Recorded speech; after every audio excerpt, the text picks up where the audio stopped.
Good evening to all of you dear students and class 10th के students का जैसे कि आप सभी ने देखा होगा तो प्रीवियस क्लास हमारा करंट एंड इलेक्ट्रिसिटी पोर्शन पढ़ा रहे थे आप सभी को। एंड करंट एंड इलेक्ट्रिसिटी का ये हमारा वंस अगेन लास्ट सेशन है। इसके पहले हमने 5 से 6 लेक्चर ऑलरेडी आपको पढ़ाए हैं और क्लास 10th के छात्रों के लिए जो इस बार इट मीन्स बोर्ड एग्जाम देने जा रहे हैं 2023-24 सेशन के लिए, तो बिल्कुल लेटेस्ट अपडेटेड पैटर्न पर पढ़ा रहा हूँ, चीज़ें भी एक बार फ्रेश वे में पढ़ा रहा हूँ। कोई भी ऐसा कॉन्सेप्ट नहीं है जो मैंने छोड़ा हो इस अपने पीपीटी में या अपने इस कॉन्सेप्चुअल क्लासेस में। सारे कॉन्सेप्ट को एडअप करते हुए, अगर आपने प्रीवियस क्लास को देखा तो होगा, तो हमने श्रेणी क्रम और समांतर क्रम के बारे में आपको पढ़ाया था। और आज की क्लास हमारा सिर्फ मेनली 3 टॉपिक पर फोकस्ड है। पहला है पावर क्या होती है, दूसरा इलेक्ट्रिकल एनर्जी क्या होता है, और some basic formulas that is heating effect. मतलब कुछ इससे संबंधित हमारे 3 टॉपिक हैं, पावर का फार्मूला, एनर्जी का formula as well as heating effect. ये 3 टॉपिक समझाने वाला हूँ। और आप सभी ने पढ़ा होगा तो लास्ट सेशन हमारा यही था, श्रेणी क्रम और समांतर क्रम के बारे में हम लोगों ने कहानी को पढ़ा था, प्रतिरोधों का संयोजन। बिल्कुल बेसिकली तो प्रतिरोधों का संयोजन 2 प्रकार का होता है, श्रेणी क्रम एवं समांतर। श्रेणी क्रम का फॉर्मूला बिल्कुल सीधा सीधा था कि R बराबर R1 plus R2 plus R3 basically add up हो जाता है ये फॉर्मूला। और समांतर क्रम की अगर बात करें तो वो 1/R1 1/R2 1/R3 यहाँ तक हमारी क्लासेस चली थी। और मैंने एक नोट करके लिखवाया था कि श्रेणी क्रम के शर्त में तुल्य प्रतिरोध हमेशा सबसे अधिक मिलेगा, और बात करें अगर समांतर क्रम की तो इसमें तुल्य प्रतिरोध सबसे न्यूनतम मिलेगा। ये सवाल हाई स्कूल में पूछा जाता है। तो यहाँ से मैं अपने कॉन्सेप्ट को आगे बढ़ाता हूँ। नो डाउट मेरे पास पीपीटी है, सारी चीज़ें मैं लिखी लिखाई लैंग्वेज में समझा सकता हूँ, but I can not do this. मैं आपको 3 कॉन्सेप्ट एकदम कॉन्सेप्चुअल वे में समझाऊंगा एंड देन फाइनली हम लोग पीपीटी पर नोट डाउन करते हैं। देखो, सबसे पहला कॉन्सेप्ट उठता है, सबसे पहला क्वेश्चन उठता है कि विद्युत ऊर्जा क्या है। सबसे पहला कॉन्सेप्ट उठता है कि विद्युत ऊर्जा क्या है, इलेक्ट्रिकल एनर्जी, ये विद्युत ऊर्जा क्या है। ठीक है, फिर इसके बाद हम समझेंगे कि सामर्थ्य क्या होता है। मतलब इसके बाद अगला टॉपिक सामर्थ्य क्या होता है, परिपथ का सामर्थ्य क्या होता है, परिपथ का पावर क्या होता है। और फिर हम लास्ट में देखेंगे कि ऊष्मीय प्रभाव क्या होता है। एक्चुअल में ये तीनों टॉपिक आपस में ही कोरिलेट हैं, बस समझने का नज़रिया थोड़ा सा अलग है, इसलिए हम कंफ्यूजन क्रिएट कर लेते हैं, मगर ऐसा होगा नहीं, टॉपिक हम आपको समझाएंगे। यही 3 हमारा टॉपिक आज का फोकस है। तो सबसे पहला क्वेश्चन उठता है आपको एक्सप्लेनेशन करने के लिए, चीज़ें समझाने के लिए। अगर आपसे कोई पूछे कि कार्य क्या होता है, किसी विद्युत परिपथ में ऊर्जा क्या होती है, अगर मैं बात करूं किसी परिपथ का कार्य क्या होता है या किसी परिपथ की ऊर्जा क्या होती है, तो आप कैसे कोरिलेट करोगे।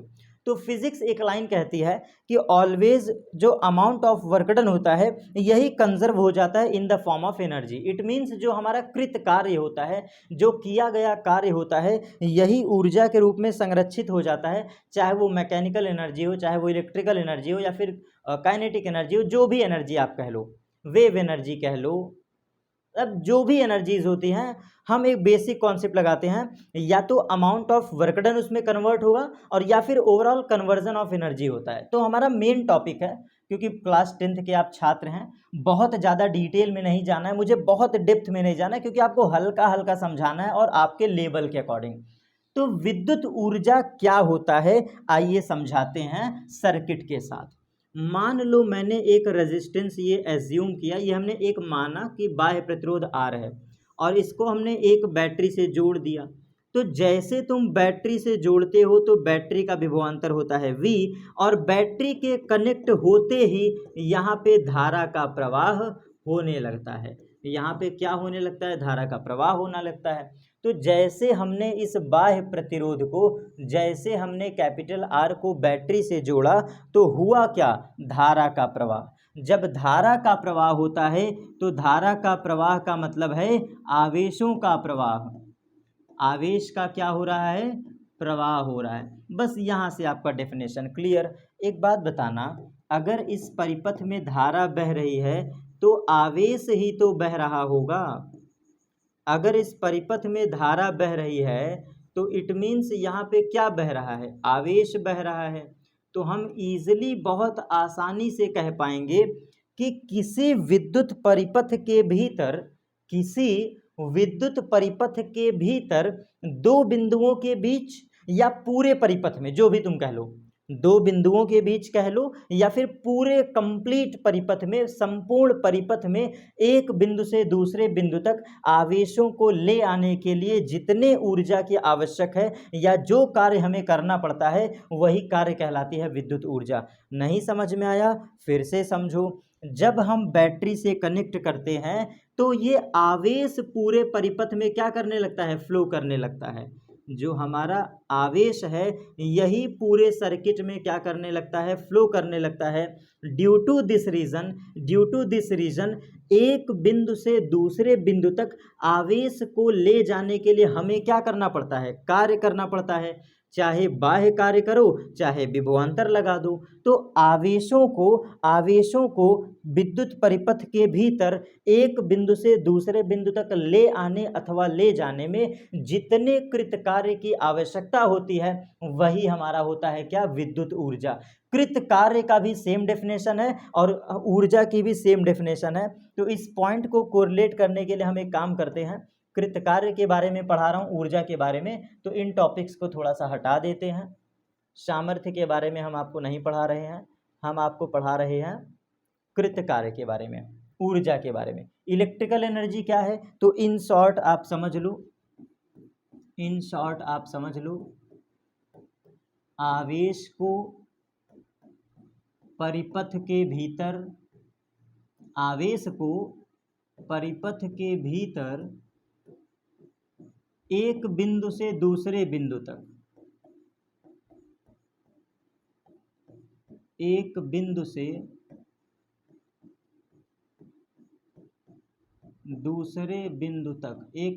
दूसरे बिंदु तक ले जाने के लिए, एक बिंदु से दूसरे बिंदु तक ले जाने के लिए जितने ऊर्जा की आवश्यकता होती है या जितने बाह्य कार्य की आवश्यकता होती है, यही आपकी क्या होती है? विद्युत ऊर्जा होती है। इट मीन्स जब आवेश एक जगह से दूसरे जगह जाता है तो हमें कार्य की आवश्यकता पड़ती है, हमें एनर्जी की आवश्यकता पड़ती है, और वही एनर्जी आपकी in the form of electrical energy क्या होती है? कंजर्व हो जाती है, जिसको हम लोग बेसिक फार्मूले से सॉल्व करेंगे, W बराबर QV फार्मूला। जैसे हम बैटरी से कनेक्ट करते हैं किसी परिपथ को तो वो जो आवेशों का प्रवाह हो रहा है वो इस वजह से हो पाता है क्योंकि उसको एनर्जी मिलती है। कितनी एनर्जी मिलती है? W बराबर QV एनर्जी।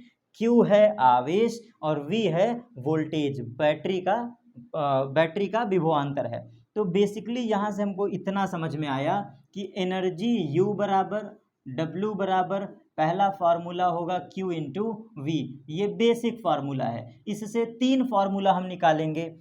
जैसे हम Q की जगह क्या पुट कर देंगे? IT। हम जानते हैं ना Q बराबर I इंटू T। तो जैसे आपने Q की जगह IT पुट किया, ये पहला फार्मूला निकल के चला आया। W1 का पहला फार्मूला होता है VIT। तो V है विभवांतर, I है धारा, T है समय, VIT याद रखिएगा। अब W2 का दूसरा फार्मूला, जैसा कि हम जानते हैं V बराबर IR, V बराबर हम क्या जानते हैं? IR। तो ये वाले विभव की जगह हम क्या रख देंगे? V बराबर IR। ये विभव है हमारा, ठीक है, VIT। विभव की जगह क्या रखोगे? IR। जैसे आप विभव की जगह IR रखोगे तो आंसर हो जाएगा I multiplied by T and multiplied by I into capital R। तो ये फार्मूला अगर गौर से देखो तो फार्मूला बन गया I square R multiplied by T। This is our second formula. यहाँ स्मॉल t है, घबराइएगा मत, ये स्मॉल t है, ठीक। और ये हमारा सेकेंड फार्मूला, तो W2 का ये सेकेंड फार्मूला। अब फिर से वंस अगेन हम लिखेंगे, जैसा कि हम जानते हैं धारा I बराबर विभवांतर अपॉन रेजिस्टेंस। ये फार्मूला उठा के ऊपर रख दीजिए, ये फार्मूला I का उठा के यहाँ पे रख दीजिए और हमें तीसरा फार्मूला निकल के मिल जाएगा। तो क्या होगा बेसिकली फार्मूला? तीसरे की जगह जब रखेंगे तो ऊपर हो जाएगा V स्क्वायर, नीचे हो जाएगा R स्क्वायर, क्योंकि स्क्वायर करके रखना है। I का स्क्वायर है तो V square by R square multiplied by R multiplied by T। तो एक बार R से एक बार R कट गया और W3 का लास्ट फार्मूला निकल के आ गया v का square r multiplied by t and whole divide by, sorry यहाँ पे r है, सॉरी यहाँ पर r है, ये r ऊपर ना हो करके नीचे है, तो एक्चुअल में ये मल्टीप्लाइड है, ये मल्टीप्लाई है। ठीक, ये रहा वर्क डन का तीसरा फार्मूला। तो 3 फार्मूले हमारे कौन कौन से निकले इन शॉर्ट में देख लीजिए। पहला फार्मूला VIT, दूसरा फार्मूला I स्क्वायर RT और तीसरा formula V square by R multiplied by T। यही 3 फार्मूले वर्क डन के हैं, याद रखिएगा। अब इसके जस्ट आफ्टर बात करते हैं हम लोग सामर्थ्य की। सामर्थ्य क्या होता है? तो क्लास 9th का फॉर्मूला है सामर्थ्य बराबर होता है P is equal to W/T। तो आप बस फॉर्मूला रखते जाओ VIT whole divide by T, T से T कट गया, पावर का पहला फार्मूला आ गया VI, पावर का पहला फार्मूला आ गया VI। यहाँ से ये सीखने को मिला जो भी फार्मूला हम पढ़ रहे हैं बस वहाँ पे आपको T गायब कर देना है। दूसरा फार्मूला था I square R multiplied by T and divide by T, T से T कट गया, पावर का अगला फार्मूला आ गया I square multiplied by R। ये पावर का दूसरा फार्मूला, ये पावर का पहला फार्मूला, और पावर का सबसे आखिरी formula V square divide by R multiplied by T whole divide by T, T से T कट गया और हमारा पावर का थर्ड फार्मूला निकल के आ गया V स्क्वायर बाई R। ये 3 फार्मूलाज याद रखिएगा, नंबर 1, नंबर 2 एंड नंबर 3। यही 3 फार्मूले आपके पावर के हैं। अब कुछ लोग कहेंगे सर पावर हमको समझे में नहीं आता है, तो भैया एक लाइन की परिभाषा है सामर्थ्य का, सामर्थ्य की एक लाइन की परिभाषा है, फॉर्मूले से परिभाषा बनाना सीखिए। पावर जो होता है वो क्या है? कार्य पर डिपेंड कर रहा है, कार्य पर, और नीचे क्या है? समय है। तो यहाँ पे परिभाषा बन के तैयार हो गई, किसी मशीन के द्वारा कार्य करने की दर, किसी मशीन के द्वारा, किसी परिपथ के द्वारा कार्य करने की दर। जैसे अगर आपको किसी आदमी की पावर देखनी है, कैपेसिटी देखनी है, तो मैं एक एग्जांपल देता हूँ। किसी इंसान की, किसी मशीन की सामर्थ्य निकालने का सबसे सटीक रास्ता है उसको एक ठो खेत में उतार दो। खेत समझते हैं ना, गांव का खेत खलिहान मैदान, उसको खेत खलिहान में उतार दो और उसके हाथ में फावड़ा दे दो। फावड़ा समझते हैं ना, फावड़ा, उसके हाथ में फावड़ा एक ठो दे दो और उसको खेत खलिहान में उतार दो। अब उससे कहो कि चलो भैया खड़ी दोपहरिया में आप खेत को खोदो, खोदने का मतलब कोड़ना कह दो, जुताई कह दो, या काम करना कह दो।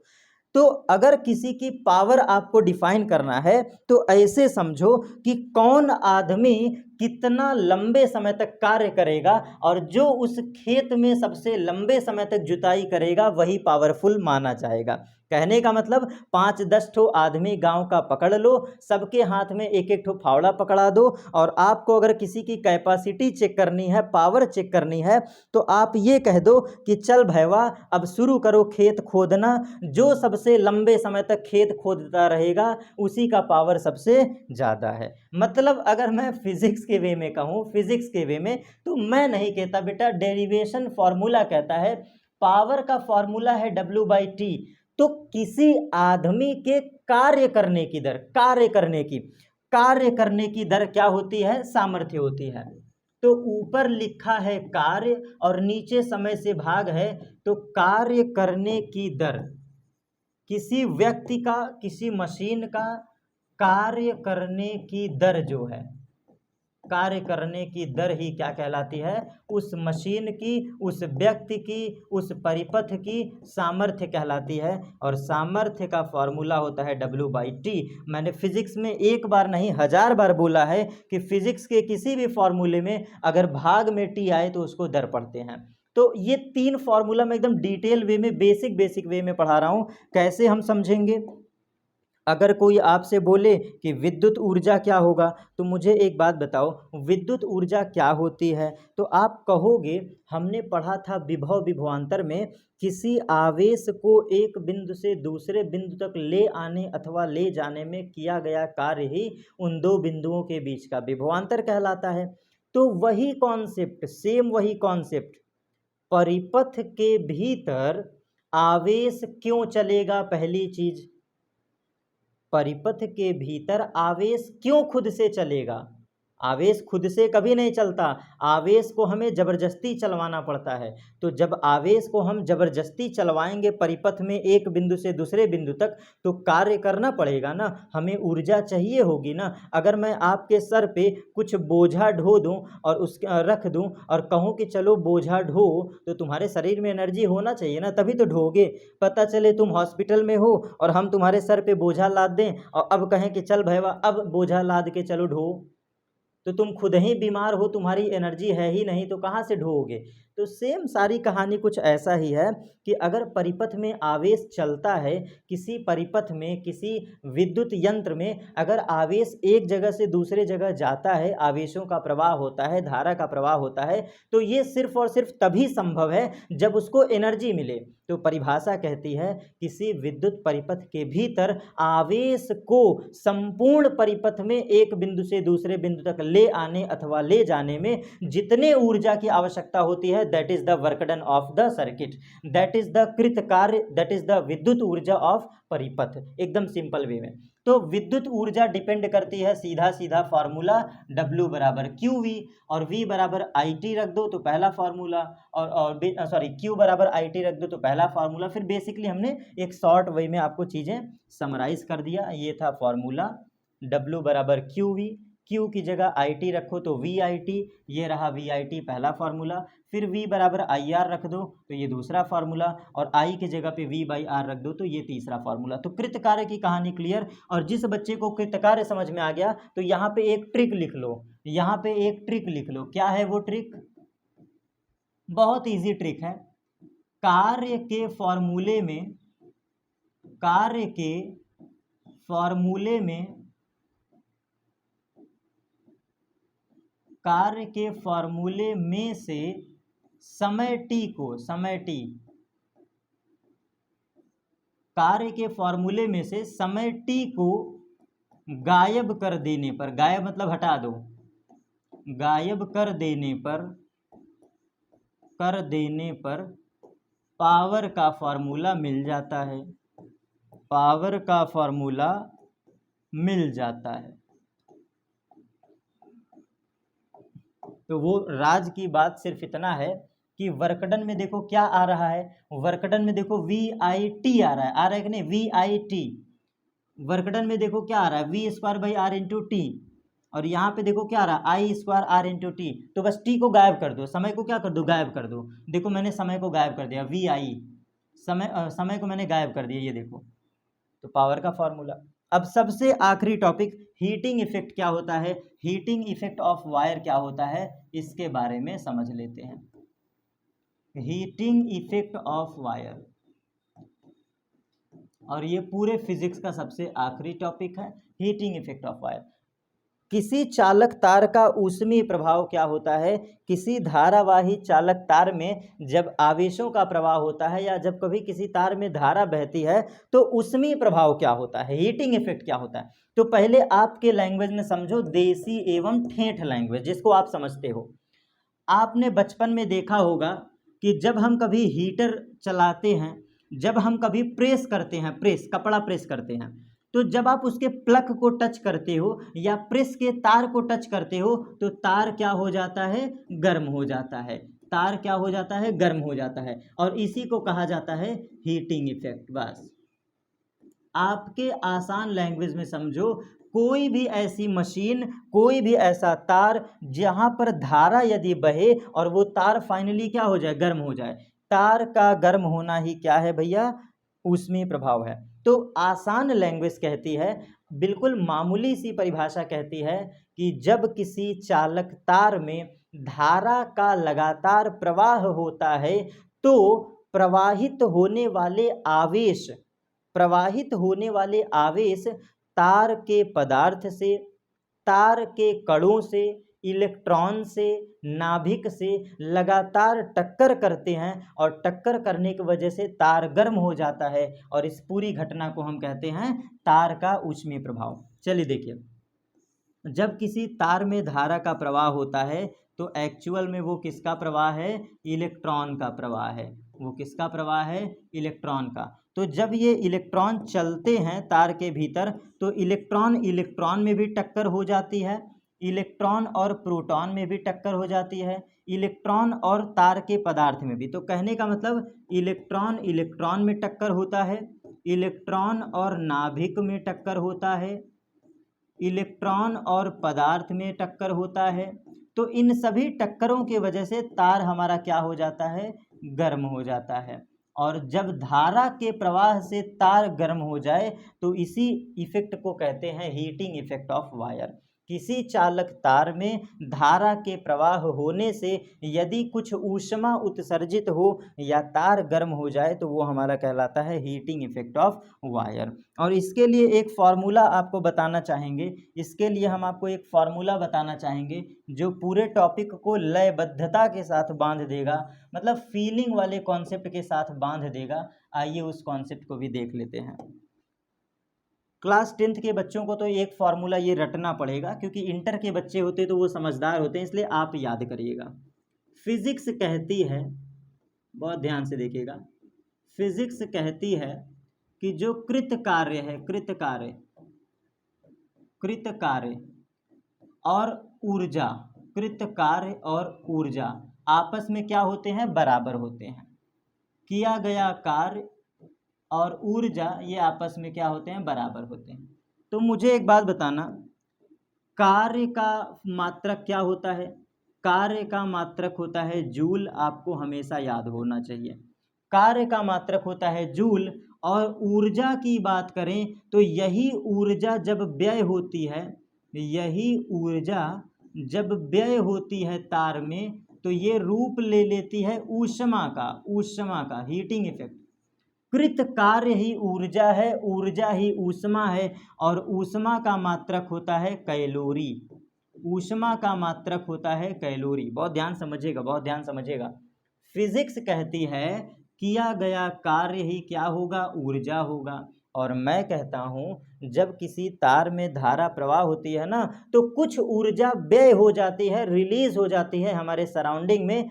किस फॉर्म में, ऊष्मा के रूप में। तो तार का गर्म होना हीटिंग इफेक्ट है, लेकिन एक्चुअल में ये ऊर्जा का व्यय ही है। तो हम सीधा सीधा कह सकते हैं किया गया कार्य ही ऊर्जा है और किया गया कार्य ही ऊष्मा है, तो कुछ ना कुछ तो संबंध होगा। तो फिजिक्स का संबंध कहता है कि 1 calorie is equal to 4.2 joule. ये मैं नहीं कहता, फिजिक्स का रिलेशन कहता है। फिजिक्स का रिलेशन कहता है कि 1 कैलोरी ऊर्जा, 1 कैलोरी ऊष्मा जो होती है ये बराबर होती है 4.2 जूल के। ये रिलेशन कहता है, ये थर्मोडायनेमिक्स का ज़बरदस्त रिलेशन है। थर्मोडायनेमिक्स की परिभाषा के अनुसार ये रिलेशन है। तो यहाँ से क्या हम लिख सकते हैं एक बात, क्या sir, 1 calorie is equal to 4.2 joule.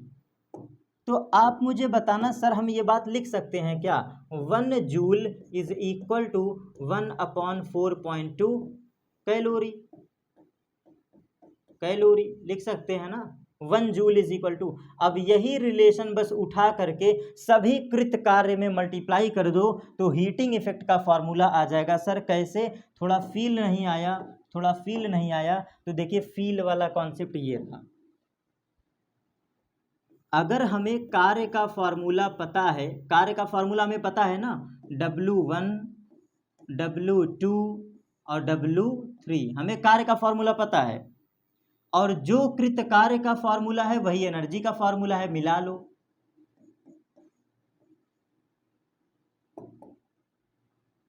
जो हमारा कार्य का फॉर्मूला है वही एनर्जी का फॉर्मूला है। तो हम कह सकते हैं कि अगर कार्य का मात्रक जूल है तो जूल को किस में परिवर्तित कर दो, कैलोरी में परिवर्तित कर दो। जूल को किस में परिवर्तित कर दो, कैलोरी में। और जब हमारा जूल कैलोरी में बदल जाएगा तो कृत कार्य क्या हो गया, जो जूल है वो कार्य का मात्रक है। अगर हम जूल को कैलोरी में परिवर्तित कर दें, अगर हम जूल को कैलोरी में परिवर्तित कर दें तो हमें क्या मिल जाएगा, ऊष्मा मिल जाएगा। और जब ऊष्मा मिल जाएगा तो यही तो हमें चाहिए, क्योंकि हम हीटिंग इफेक्ट ऑफ वायर पढ़ रहे हैं। और यही मैं आपसे संबंध कह रहा था कि 1 joule is equal to 1/4.2 calorie formula से हमें ट्रिक मिल गया कि जितना वर्क डन का फार्मूला है सबको 4.2 से भाग दे दो। तो देखो W1 डिवाइड बाई 4.2 कैलोरी भाग दे दो तो ये क्या मिल जाएगा, एनर्जी।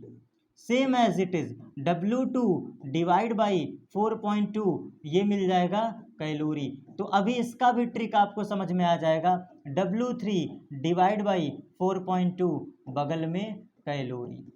तो ये जितना फार्मूला है ये हीट का फार्मूला है, तो हम इजीली लिख सकते हैं, क्या लिख सकते हैं, H1 का फार्मूला होगा VIT divide by 4.2। This is our first formula.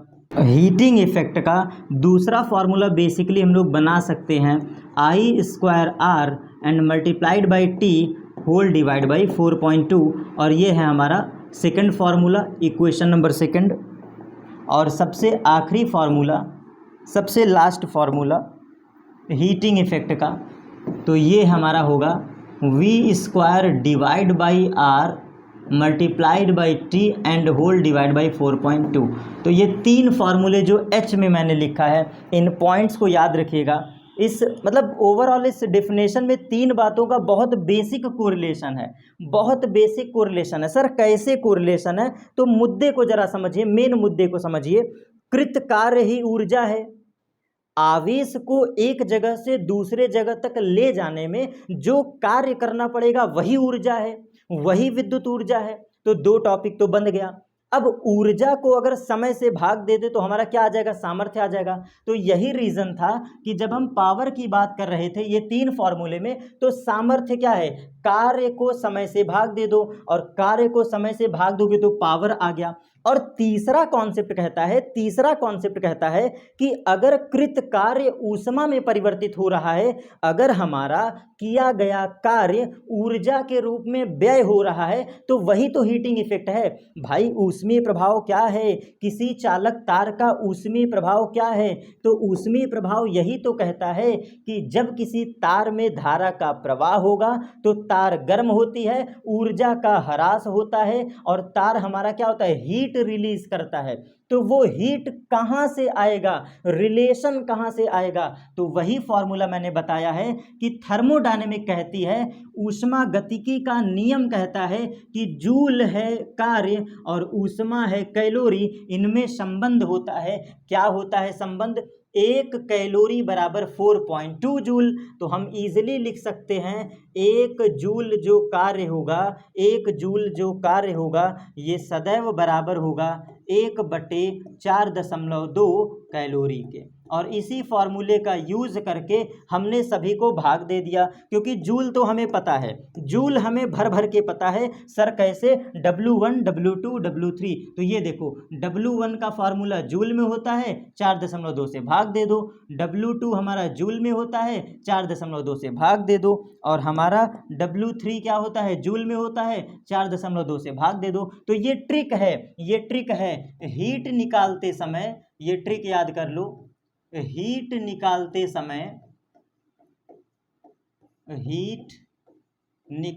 समय कार्य के फॉर्मूले को 4.2 से भाग दे देना चाहिए, या भाग देने पर क्या मिल जाता है, हीट मिल जाता है।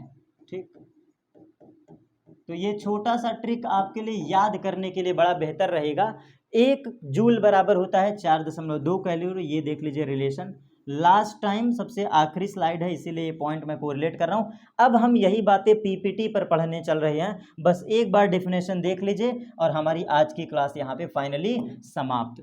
पूरी तरह से विद्युत एवं धारा का सारा टॉपिक हमारा समाप्त। तो देखिए क्या है विद्युत ऊर्जा। विद्युत ऊर्जा क्या होता है देख लीजिए एक बार। इलेक्ट्रिकल एनर्जी, किसी परिपथ में आवेश प्रवाहित करने के लिए, किसी परिपथ में आवेश प्रवाहित कराने के लिए सेल जो एनर्जी देते हैं, सेल मतलब वही बैटरी, उसे क्या कहते हैं, परिपथ की विद्युत ऊर्जा कहते हैं। इसका मात्रक जूल होता है। और क्या है एक बार और देख लीजिए। किसी चालक तार में धारा का प्रवाह होता है तो प्रवाहित होने वाले इलेक्ट्रॉन तार के पदार्थ, प्रोटॉन तथा परमाणुओं से लगातार टकराते हैं, जिसके कारण तार गर्म होकर, तार क्या होता है, गर्म हो जाता है और ऊर्जा क्षय करता है। ये बात मैं अभी थोड़ी देर पहले बोला था, जस्ट अभी मैं थोड़ी देर पहले बोला था कि जो कृत कार्य है, जब आवेश एक जगह से दूसरे जगह जाता है तो ऊर्जा व्यय होता है, ऊर्जा व्यय होती है, एनर्जी व्यय होती है, एनर्जी लॉस होती है। और वो एनर्जी किस फॉर्म में लॉस होती है, तो हीट के फॉर्म में लॉस होती है। जो ऊर्जा का क्षय होता है वो ऊष्मा के रूप में होता है। तो यही चीज आपको एक्सप्लेनेशन करने की कोशिश किया हूं इस पीपीटी में। और क्या बात है, साधारण शब्दों में आप कह सकते हैं कि वह न्यूनतम आवश्यक ऊर्जा, बिल्कुल इजी वर्ड में आप कह सकते हैं, वह न्यूनतम आवश्यक ऊर्जा जो कि पूरे परिपथ में आवेशों के होने वाले प्रवाह को बनाए रखता है। ऐसी ऊर्जा, ऐसा एनर्जी जो पूरे परिपथ में क्या हो, आवेशों के प्रवाह को बनाए रखे, और इसी को हम कहते हैं विद्युत ऊर्जा। और विद्युत ऊर्जा का काम कौन करता है, बाह्य बैटरी। तो ये नोट याद रखिएगा, एक्चुअल में किसी भी सर्किट में, किसी भी परिपथ में ऊर्जा का काम हमारी बैटरी करती है। तो बाह्य बैटरी ही वह कारक है जो आवश्यक विद्युत ऊर्जा का काम करती है। नेक्स्ट स्लाइड पर चलते हैं। तो विद्युत ऊर्जा का कुछ फार्मूला है, VIT, 3 formula, VIT I² RT and V² T × R। जो तीसरा फार्मूला है ये लिखा है V² × T whole divide by R, ये हमारा तीसरा फार्मूला है। तो याद रखिएगा।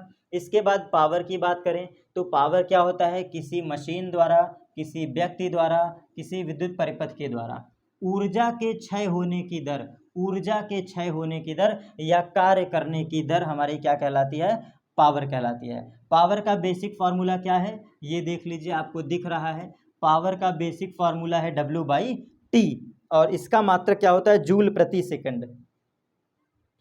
ओवरऑल ध्यान दीजिएगा, शक्ति या सामर्थ्य की एक परिभाषा ये भी कह सकते हो, किसी परिपथ की विद्युत शक्ति यदि 1 वाट हो, 1 वाट कहलाती है यदि वो 1 वोल्ट पर 1 एम्पियर का क्या करे, धारा प्रवाहित। तो मतलब ओवरऑल ये बेसिक डेफिनेशन है, कुछ खास नहीं है। आगे चलते हैं, कुछ भी खास नहीं है, नोट करके याद रखिएगा। वाट सबसे छोटा मात्रक होता है, इसके स्थान पे और भी बड़े मात्रक यूज किए जाते हैं, किलोवाट, मेगावाट। याद रखिएगा, किलोवाट और मेगावाट ये बड़े मतलब यूनिट है।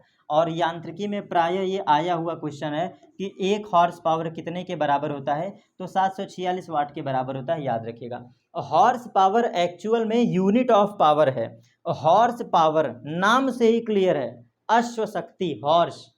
और हॉर्स पावर क्या बताता है, ये वाट को प्रदर्शित करता है, मतलब पी को डिफाइन करने के लिए एक यूनिट बनाई गई है। और 1 हॉर्स पावर का मतलब होता है 746 वाट। बेसिकली ये सब नोट ही है, छोटे छोटे पॉइंट्स के थ्रू।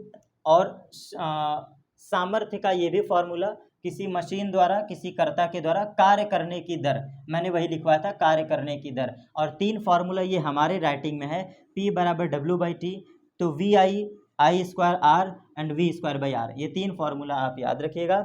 और इसके बाद सबसे last point, heating effect formula पढ़ा दिए थे, पढ़ लीजिए एक बार। किसी चालक में जब धारा प्रवाहित की जाती है तो गतिशील इलेक्ट्रॉन चालक के परमाणु से टकराते हैं, इलेक्ट्रॉन से टकराते हैं, धनायन से टकराते हैं, और इस प्रक्रिया में ऊर्जा का क्या करते हैं, स्थानांतरण कर देते हैं या ताप बढ़ा देते हैं। मतलब ये टक्कर होने की वजह से ताप बढ़ जाता है। और चालक के ताप बढ़ने की इस घटना को जब धारा का प्रवाह होता है तो दो वस्तुओं के रगड़े जाने से ताप बढ़ता है और ताप के बढ़ने से हीट पैदा हो जाती है और वही हीट हमारी कहलाती है हीटिंग इफेक्ट। किसी तार में धारा प्रवाहित करते हैं तो धारा के प्रवाह से तार गर्म हो जाता है और ऊर्जा का क्षय करता है, जिसे हम तार का ऊष्मीय प्रभाव कहते हैं। और यहाँ पे हमारा टॉपिक हुआ कंप्लीटली समाप्त। ये आया हुआ क्वेश्चन है, नोट डाउन कर लीजिएगा। 100% देखो लिखा हुआ है, स्लाइड में ही लिख दिया है हमने, अमेजिंग फैक्ट्स। बता रहा हूँ ना, हाई स्कूल का कोई भी बच्चा अगर इतना सिर्फ कंटेंट तैयार कर ले सफिशियंट है, कहीं आपको भटकने की आवश्यकता नहीं है। तो ये अमेजिंग फैक्ट्स जरूर याद कर लीजिएगा। वोल्टमीटर जो होता है, वोल्टमीटर, इसका प्रतिरोध अनंत होता है। आदर्श वोल्टमीटर का प्रतिरोध क्या होता है? अनंत। ये आया हुआ प्रश्न है, इंटर में आपको पढ़ने को मिलेगा, फैक्ट है इसलिए फैक्ट याद कर लेना।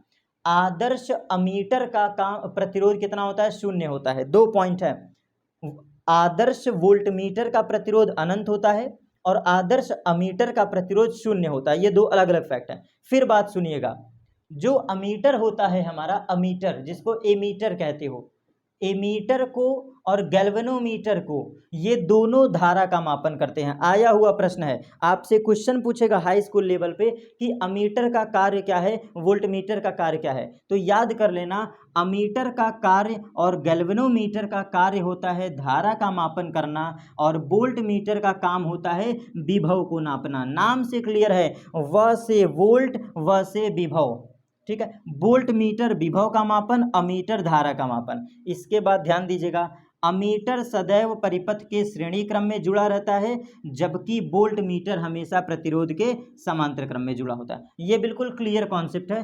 अमीटर जहां भी लगा होगा ये श्रेणी क्रम में लगता है, श्रेणी क्रम में, सीरीज कॉम्बिनेशन में लगता है।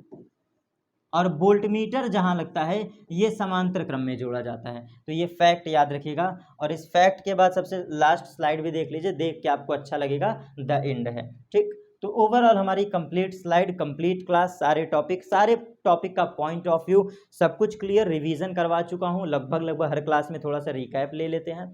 बस आज की क्लास कंप्लीटली यहाँ पे फिनिश।